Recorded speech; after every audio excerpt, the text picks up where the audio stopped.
SP classes शुभ पाठशाला में सभी विद्यार्थियों का स्वागत है। आज हम इंडिया इकोनॉमी का थर्ड चैप्टर स्टार्ट कर रहे हैं। जिन बच्चों ने सेकंड चैप्टर और फर्स्ट चैप्टर नहीं देखा है वो सेकंड और फर्स्ट चैप्टर देख लें, उसका लिंक डिस्क्रिप्शन बॉक्स में डाल दिया जाएगा। और सेकंड चैप्टर देखना बहुत ज़्यादा इंपॉर्टेंट है, क्योंकि सेकंड चैप्टर जो है इसका थर्ड चैप्टर का एक तरह से समझ लीजिए बेस है। तो सेकंड चैप्टर ज़रूर देखें। तो चलिए आज हम स्टार्ट करते हैं। एलपीजी। अब एलपीजी क्या है? एलपीजी बहुत सारे बच्चे समझेंगे लिक्विड पेट्रोलियम गैस। ऐसा कुछ नहीं है। यहाँ पर लिबरलाइजेशन, प्राइवेटेशन एंड ग्लोबलाइजेशन की बात की जा रही है। मैंने इसको शॉर्ट फॉर्म में लिख रखा है। शॉर्ट फॉर्म में इसको एलपीजी कहा जाता है, लिबरलाइजेशन, प्राइवेटेशन एंड ग्लोबलाइजेशन। तो ये तीन वर्ड हैं और तीनों को आपको अच्छी तरीके से समझना है। सबसे पहले हम थोड़ा सा रिवाइंड कर लेते हैं सेकंड चैप्टर, जिससे ये समझने में आसानी हो कि भाई सेकंड चैप्टर में हमने देखा था कि भाई जो इंडिया की इकोनॉमी 1950 से 1990 तक की हमने बात की थी, जिसमें हमने बहुत सारी चीज़ें देखी थी कि भाई 5 ईयर प्लान स्टार्ट हो गए थे और क्या नाम है, बहुत सारे जो मिक्स इकोनॉमी अपनाई गई। मिक्स इकोनॉमी के बावजूद भी गवर्नमेंट का एक तरह से कंट्रोल था, लाइसेंसिंग सिस्टम थी, कोटा सिस्टम था। तो ये सारी चीज़ें वहाँ पर थी। अब ये सारी चीज़ें होने से हुआ क्या कि भाई गवर्नमेंट ने मिक्स इकोनॉमी तो एक तरह से क्या कर ली भाई, अपना ली, पर क्या करा कि एक तरह से कह सकते हो कि जो इकोनॉमी थी उसको अपने कंट्रोल में ही रखा। अब कंट्रोल में रखने से जैसे लाइसेंसिंग सिस्टम हो गया, तो लाइसेंसिंग सिस्टम जो है छोटी छोटी चीज़ों के लिए चाहिए था। अब छोटी छोटी चीज़ों के लिए अगर लाइसेंसिंग सिस्टम चाहिए या छोटे भी अगर इंडस्ट्री इस्टेब्लिश करनी है उसके लिए लाइसेंसिंग सिस्टम चाहिए, तो क्या होगा कि लोग भाई अपनी इंडस्ट्री इस्टेब्लिश नहीं कर पाएंगे, क्योंकि लाइसेंसिंग सिस्टम में का बहुत सारा प्रोसेस होता है, बहुत सारी दिक्कतें होती हैं।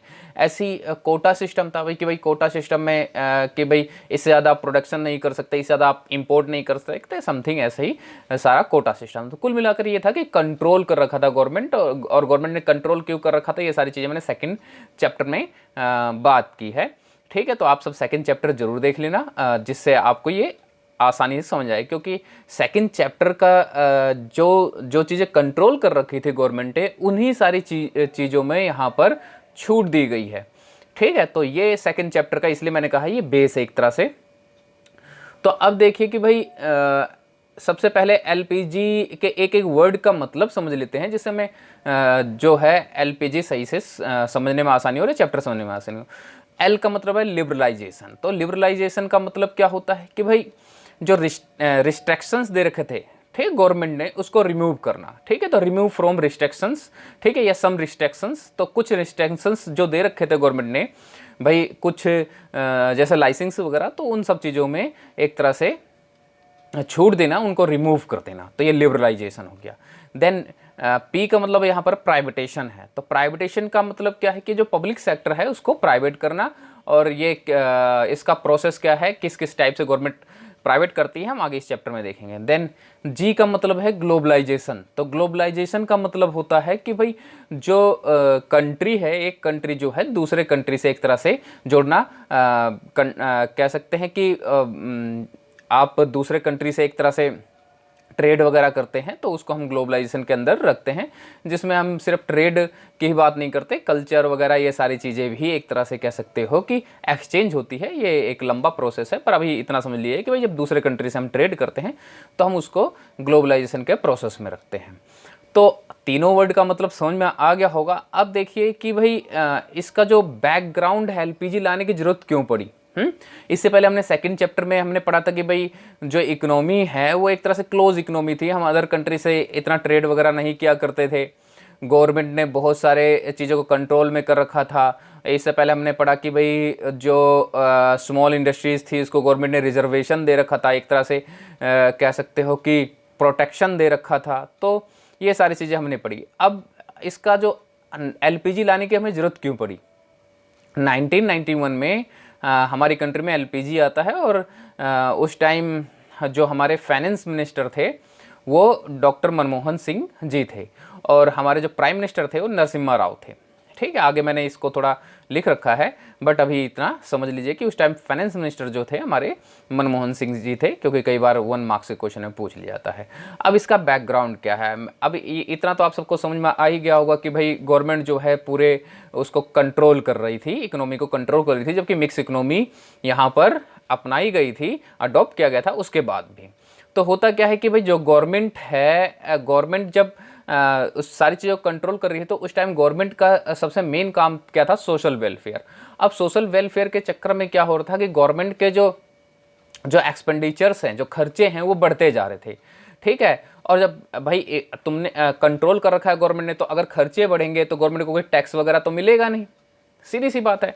तो अगर नहीं मिलेगा तो उसे क्या करना पड़ेगा भाई, पैसा लेना पड़ेगा, बोरो करना पड़ेगा, उधार लेना पड़ेगा। तो गवर्नमेंट के ऊपर काफ़ी ज़्यादा उधार और था, किसका भाई, फॉरेन कंट्री का, ठीक है। तो जिसको वो अब उन गवर्नमेंट के पास एबिलिटी नहीं थी कि उसको पे कर सके जो भी उसने लिया है।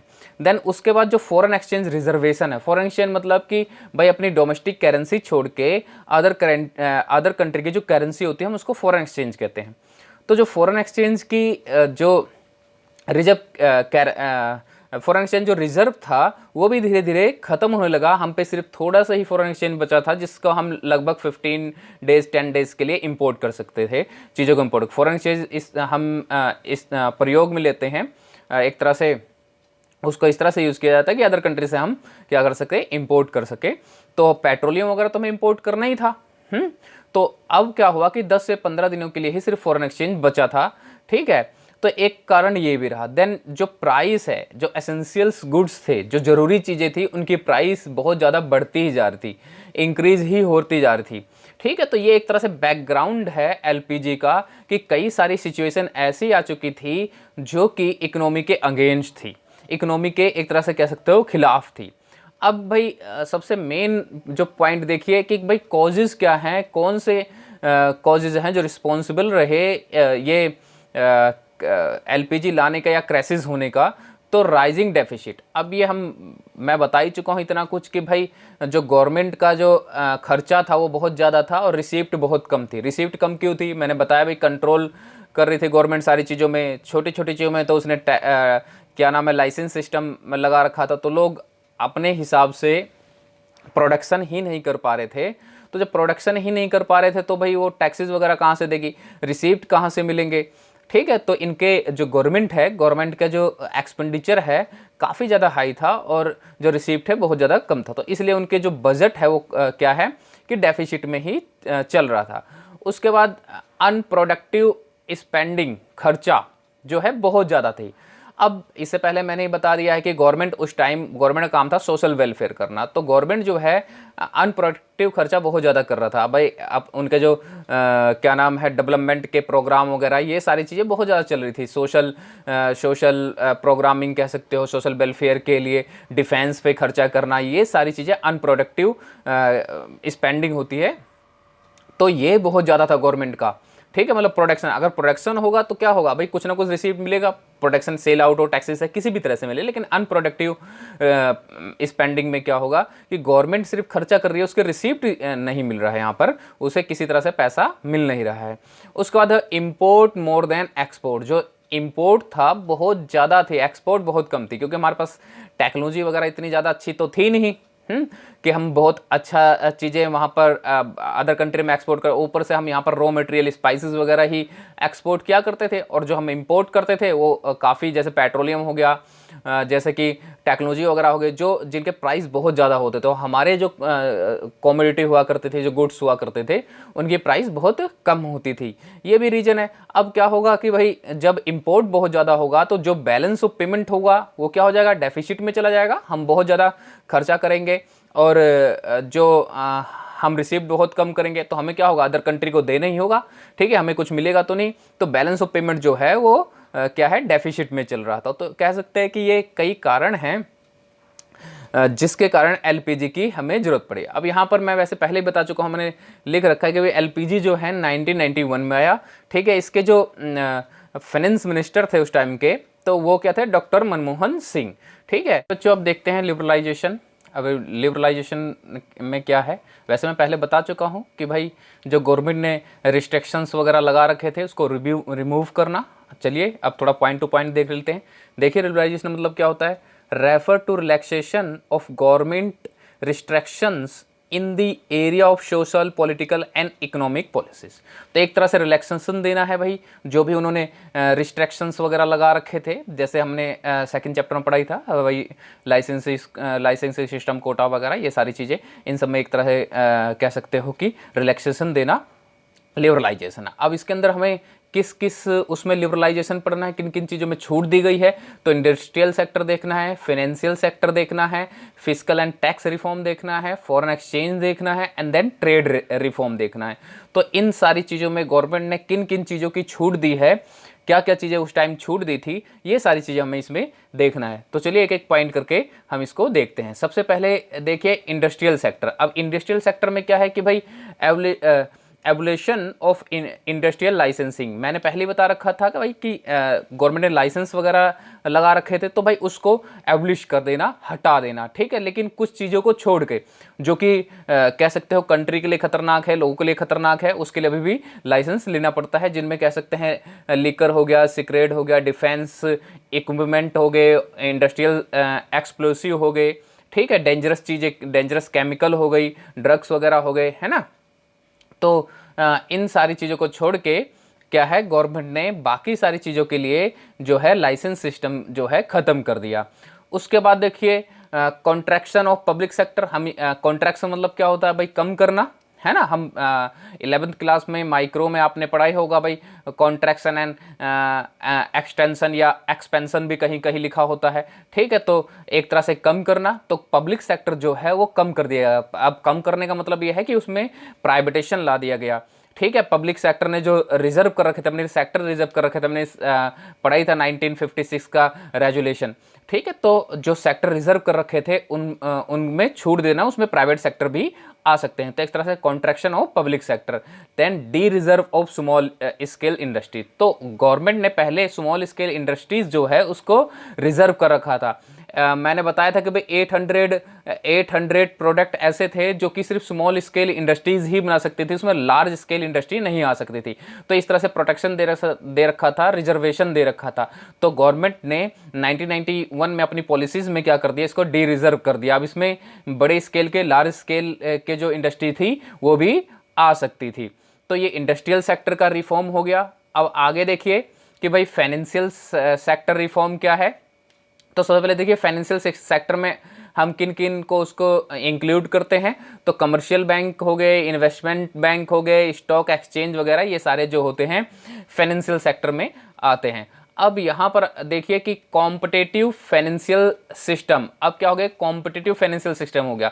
गवर्नमेंट ने क्या करा कि जो पब्लिक सेक्टर के जो बैंक्स वगैरह थे उसमें प्राइवेट सेक्टर को भी अलाउ कर दिया, ठीक है। प्राइवेट सेक्टर भी आ गए, तो एक तरह से कंपटीशन हो गया। प्राइवेट सेक्टर के लिए एक बैंक्स का जो सेक्टर था उसको ओपन कर दिया, तो एक तरह से कॉम्पिटिटिव हो गया, ठीक है। उसका देखिए change in role of RBI. पहले आरबीआई जो है सारी चीज़ों को रेगुलेट कर रहा था, ठीक है, मतलब उसके लिए रेगुलेशन, रूल्स रेगुलेशन वगैरह ये सारी चीज़ें बना रहा था। बाद में उसने फैसिलिटीज़ देनी शुरू कर दी कि भाई जो बैंक्स वगैरह हैं उनको ज़्यादा से ज़्यादा फैसिलिटीज़ देनी शुरू कर दी, जिससे क्या हो कि भाई कंट्री में इन्वेस्टमेंट वगैरह इंक्रीज हो। देन अगला देखिए रिडक्शन इन LRR। अब LRR क्या है कि भाई SLR रिड्यूस, ठीक है, 38.5% जो है 1991 टू 1997। और CRR देखिए कि भाई CRR 50% से जो है 4.1% 2003 तक कर दिया गया। अब इन दोनों को मिलाकर CRR और SLR, इन दोनों को मिलाकर LRR बनता है, ठीक है। तो CRR और SLR क्या होता है ये आप बैंक वाले चैप्टर में पढ़ेंगे। ठीक है। जब मैक्रो पढ़ेंगे तो बैंक वाले में मैं इसको बिल्कुल अच्छे से एक्सप्लेन करूंगा। बस अभी यहाँ पर इतना समझ लिए कि एक जो बैंक्स होते हैं उनके पास एक रिजर्वेशन होता है कि भाई इतना अमाउंट आपको रिजर्व करना है, जो कि परसेंटेज में होता है। ठीक है, तो SLR और CRR अभी इतना समझ लीजिए, बैंक्स जो कमर्शियल बैंक्स हैं, ठीक है, उनको जितना भी RBI परसेंटेज देती है वो उनको अपने कैश डिपॉजिट का क्या करना होता है, रिजर्व करना होता है। आगे जब हम बैंक्स वाला चैप्टर पढ़ेंगे तो इसको हम काफ़ी उसमें पढ़ेंगे, मतलब इसको डीपली देखेंगे। ठीक है, अभी इतना काफ़ी है इतना जानने के लिए। तो गवर्नमेंट ने क्या कर दिया कि भाई इसको रिड्यूस कर दिया। अब रिड्यूस करने से फ़ायदा क्या होगा? अब रिड्यूस करने से फ़ायदा ये होगा कि भाई जो कमर्शियल बैंक है, कमर्शियल के बैंक के पास जो मनी है वो बहुत ज़्यादा रिजर्व रहेगी, वो ईजिली लोन दे सकेगा, ज़्यादा से ज़्यादा लोन दे सकेगा, और जो इकोनॉमी है उसमें लोग लोन लेकर आराम से इजीली इन्वेस्ट कर सकेंगे। तो ये सारी चीज़ें इसमें हैं। ठीक है, अब बाकी आप आगे पढ़ोगे और ज़्यादा डीपली। उसके बाद देखिए क्या है कि भाई abolition of bank branch licensing policy. अब गवर्नमेंट ने क्या कर दिया, पहले क्या था कि भाई एक बैंक के ब्रांच खोलने के लिए भी लाइसेंस लेना पड़ रहा था। ठीक है, लेकिन उसके बाद क्या कर दिया कि भाई इसको भी ख़त्म कर दिया गया कि कुछ रूल्स रेगुलेशन फॉलो करके बिना लाइसेंस के उस बैंक, जो भी बैंक पहले से है उसका ब्रांच खोला जा सकता है, ब्रांच खोला जा सकता है। तो ये भी इन्होंने हटा दिया, जिससे क्या हो कि ज़्यादा से ज़्यादा क्या हो सके कि भाई इन्वेस्टमेंट वगैरह हो सके और बैंक्स वगैरह ओपन हो सके। देन उसका देखिए foreign institutions investment FII allow. ठीक है, अब म्यूचुअल फंड्स, पेंशन फंड्स, ये सारी चीज़ें, बैंकर्स, मार्चेंट बैंकर्स वगैरह, ये सारी चीज़ें जो होती हैं FII होती है, तो इनको भी अलाउ कर दिया गया कि जिससे इन्वेस्ट हो सके, क्योंकि इन्वेस्ट करना बहुत ज़रूरी था। जब फॉरेनर यहाँ पर इन्वेस्ट करेंगे तो जो हमारा फॉरेन एक्सचेंज है, फॉरेन एक्सचेंज तभी इंक्रीज होगा। अब अगला रिफॉर्म देखिए, अगले रिफॉर्म में क्या है कि भाई टैक्स रिफॉर्म या फिस्कल रिफॉर्म भी इसको कहा जाता है। तो टैक्सेस में क्या क्या चेंज किए गए, तो रिफॉर्म ऑफ टैक्स स्ट्रक्चर।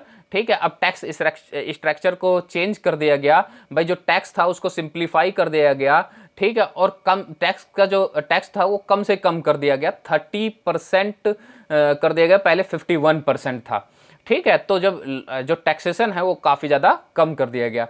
फिर देखिए indirect tax rate were also reduce. जो इनडायरेक्ट टैक्स थी, ठीक है भाई, एक्साइज ड्यूटी वगैरह, कस्टम ड्यूटी वगैरह, तो ये सारे टैक्सेस भी कम कर दिए गए, जिससे अदर कंट्री से एक्सपोर्ट और इंपोर्ट आसानी से किया जा सके। तो इनको भी क्या कर दिया गया, कम कर दिया गया, जिससे हम अदर कंट्री से ट्रेड कर सके। तो ग्लोबलाइजेशन मतलब ही यहाँ पर यह है कि हम अदर कंट्री से ट्रेड कर सके। और ग्लोबलाइजेशन की जब बात की जाती है तो ग्लोबलाइजेशन में लिबरलाइजेशन और प्राइवेटाइजेशन अपने आप आ जाता है।